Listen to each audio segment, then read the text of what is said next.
큐티하는 여자 김양재 목사입니다. 오늘 큐티인 말씀은 마가복음 16장 9절에서 20절까지입니다. 하나님 아버지, 만민에게 복음을 전파하는 우리가 되기 원합니다. 말씀에 주시옵소서. 듣겠습니다. 만민에게 복음을 전파하려면 첫째 간절한 마음으로 주를 사모해야 합니다. 오늘 9절에 예수께서 안식 후 첫날 이른 아침에 살아나신 후 전에 7 귀신을 쫓아내어 주신 막달라 마리아에게 먼저 보이시니 라고 합니다.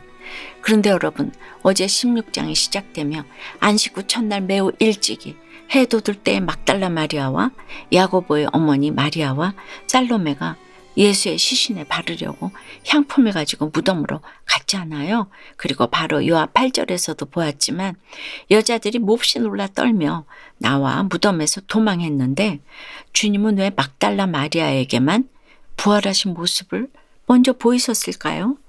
동일한 사건이 기록된 요한복음 20장에 보면 그녀는 제자 베드로와 요한과 함께 무덤으로 다시 옵니다. 그리고 베드로와 요한이 주님의 무덤이 비워진 것을 확인하고 자기들의 집으로 돌아간 뒤에도 그녀는 돌아가지 않고 무덤 밖에 서서 울고 있었다고 했어요. 고린도전서 9장 24절에 운동장에서 다름질하는 자들이 다 달릴지라도 오직 상을 받는 사람은 한 사람인 줄 너희가 알지 못하느냐라고 했어요. 우리가 함께 예배를 드리고 같은 말씀으로 큐티를 해도 그래요. 모두가 다 주님을 만나는 게 아닙니다. 만나 주시는 사람은 따로 있습니다. 차별이 아닙니다. 목마른 사슴이 시냇물을 찾기에 갈급한 같이 주를 간절한 마음으로 사모한 사람만이 주님을 만날 수 있습니다.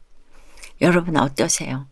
나는 얼마나 간절한 마음으로 주를 사모합니까? 그래서 이렇게 날마다 큐티할 때마다 주님을 만나고 있습니까? 만민에게 복음을 전파하려면 둘째, 내가 먼저 들은 말씀을 믿고 전해야 합니다.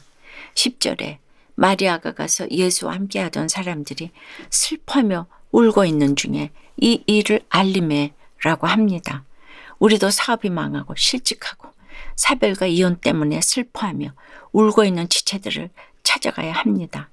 주께서 가라고 하시는 그곳을 향해 큰 기쁨으로 다름질하며 살아나신 주님의 소식을 전해야 합니다. 그런데 11절에 그들은 예수께서 살아나셨다는 것과 마리아에게 보이셨다는 것을 듣고도 믿지 아니하니라고 합니다. 그럴 만도 한 것이 당시 여자들은 법정에서도 증인으로 인정되지 못하던 때입니다. 그러니 누가 마리아의 말에 귀를 기울였겠습니까?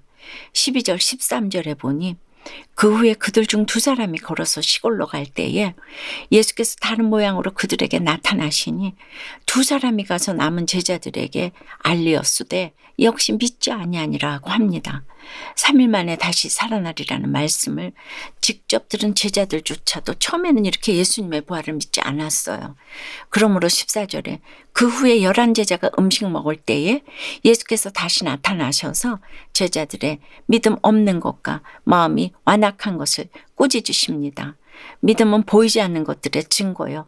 믿음은 들음에서 난다고 하였지요. 그런데 정작 우리는 말씀을 들어도 두 눈에 보이지 않으면 믿지를 못합니다.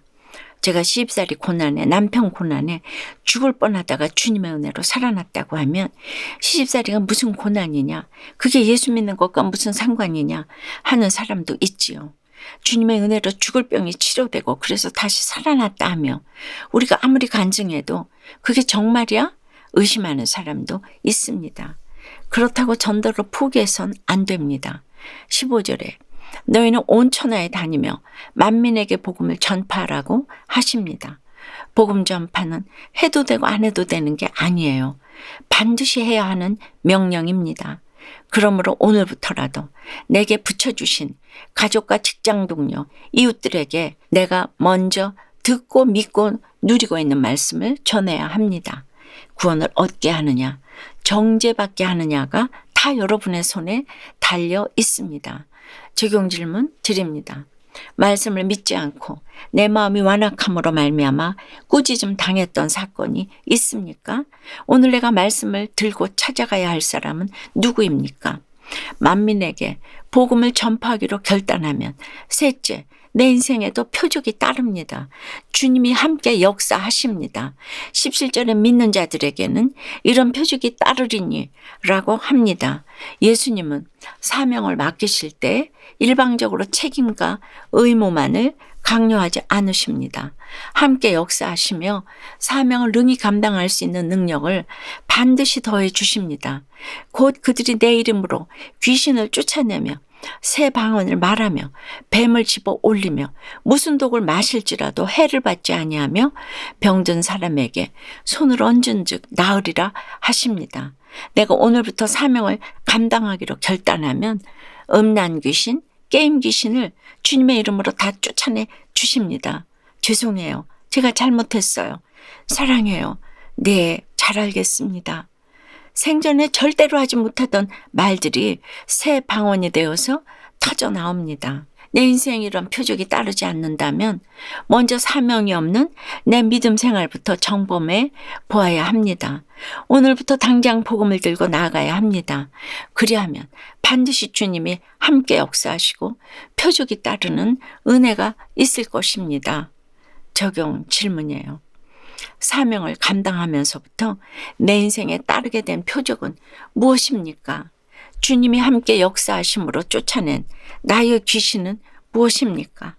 이제는 새 방언이 터져서 누구한테 무슨 소리를 들어도 죄송해요. 제가 잘못했어요. 미안해요. 사랑해요. 네, 잘 알겠습니다. 하고 있습니까? 왜 그래요? 뭘 잘못했다고 그래요? 그런 말을 합니까? 말씀으로 삶이 해석되니 엄마가 미안해 라는 새 방언을 말하게 되었다는 한 집사님의 큐티인 묵상 간증이에요. 제 딸이 초등학교 2학년 때입니다. 급성 백혈병으로 2년 동안 항암 치료를 받았는데 그 치료가 끝나갈 무렵에는 큰아이가 모야모야병이라는 희귀질환으로 갑자기 천국에 가고 말았답니다. 이런 일로 말미암아 기복으로 가득했던 저의 신앙이 뿌리째 흔들리면서 오늘 14절에 믿음이 없고 마음이 완악한 제자들처럼 하나님을 원망했어요. 그럼에도 하나님은 저를 말씀 묵상 공동체로 인도해 주셨어요. 그리고 이곳에서 날마다 큐티하며 말씀으로 삶이 해석되니 복음이 새롭게 들리고 기복신앙을 회개하게 되었어요. 그런데 요즘 코로나로 온라인 수업을 들으며 방에서 거의 혼자 지내던 딸이 우울증으로 힘들어하고 있어요. 하지만 이제는 이런 사건을 당해도 딸을 보살핀답시고 잔소리하며 강압적으로 굴었던 내 죄가 먼저 깨달아집니다. 그리고 이런 고난이 표적이 되어서 저와 같은 고난 가운데 있는 분들에게 간증을 나누며 위로하고 있어요. 이런 사명을 주심에 감사하며 복음을 두루 전파하는 데 온 힘을 다하겠습니다. 저의 적용은 복음을 위해 딸에게 미안해, 고마워 라는 새 방언을 말하겠습니다. 지인들과 대화할 때 딸의 우울증을 숨기지 않고 나누겠습니다. 입니다. 만민에게 복음을 전파하려면 무엇보다 간절한 마음으로 주를 사모해야 합니다. 내가 먼저 들은 말씀을 믿고 전해야 합니다. 그리하면 반드시 내 인생에도 표적이 따릅니다. 그리고 오늘 20절에 제자들이 나가 두루 전파할세 주께서 함께 역사하사 그 따르는 표적으로 말씀을 확실히 증언하시니라고 합니다. 내가 큐티인 한 권, 신앙책 한 권 들고 나아가도 그렇습니다. 그때부터 주님이 함께 역사하십니다. 사명은 늘 부르심이 먼저입니다. 나의 힘든 환경 속에서 하나님의 택하심이 깨달아졌다면 그곳이 바로 사명의 자리입니다. 구원을 위해 오늘 나에게 허락하신 십자가를 지고 뜨겁게 행하는 여러분이 되십시오. 그리하면 여러분의 인생에도 오늘부터 사도행전이 시작되리라 믿습니다. 기도드립니다. 항상 우리와 함께 역사하시는 하나님 아버지, 오늘로써 마가복음 큐티를 마치게 하시고 만민에게 복음을 전파할 수 있도록 지혜를 주시니 감사합니다. 그런데 복음 전파에는 관심이 없고 늘 세상 표적만 구합니다. 오늘 주님의 부활을 7 귀신 들린 막달라 마리아에게 처음 보이신 것처럼 문제 맞는 내 배우자, 아픈 내 자녀를 통해 우리 집의 구속사가 이루어져 갈 것인데 날마다 그들을 탓하고 무시합니다. 믿음이 없고 마음이 완악해서 꾸짖음을 당할 수밖에 없는 우리를 긍휼히 여겨 주시옵소서. 이제는 간절한 마음으로 주를 사모하겠습니다. 내가 먼저 들은 말씀을 나부터 믿고 전하겠습니다. 술과 음란, 혈기와 분노의 귀신들을 주님의 이름으로 다 쫓아내어 주시옵소서. 집안에서 일터에서 무슨 일을 당해도 죄송해요. 제가 잘못했어요. 사랑해요. 네, 알겠습니다. 생전에 절대 하지 못하던 말들이 새 방언으로 터져나올 수 있도록 도와주시옵소서. 만민에게 복음을 전파하는 데 부족함이 없도록 주님 함께 역사해 주시옵소서. 예수 그리스도 이름으로 기도드리옵나이다. 아멘. 지금까지 우리들 교회 김양재 목사님이었습니다. 큐티에 도움받기 원하시는 분들은 QTM 홈페이지 qtm.or.kr 또는 유튜브에서 QTM을 검색하시면 도움받을 수 있습니다. 자세한 문의사항은 지역번호 031-705-5360번으로 문의하시기 바랍니다.